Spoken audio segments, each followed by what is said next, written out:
सगळ्यांची माहिती भरून झाली असेल, बारकोड लावून झाला असेल तर प्रश्नपत्रिका व्यवस्थित वाचा, प्रश्न समजून घ्या आणि त्या पद्धतीने लिहा. सगळ्यात महत्वाचं, स्क्वॉड कवा बी येऊ शकतं.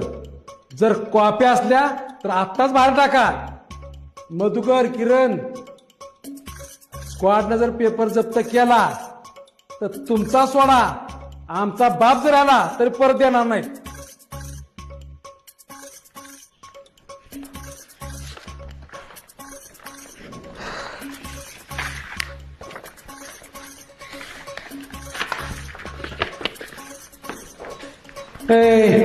पुढे बघून की कशाला इकडे तिकडे बघतोयस?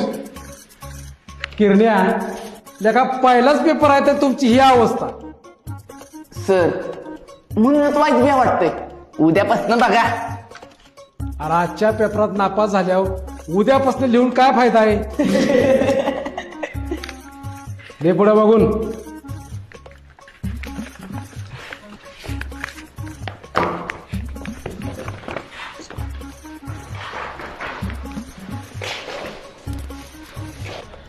सर फेविकॉल द्या नाही चिटकवायला. अरे ह्याला माग स्टिकर असतं ते काढ आणि चिटकीव तिथं. तुला ह्याला लावाय फेविकॉल देऊ का तुझ्या तोंडात तू चिटकीव?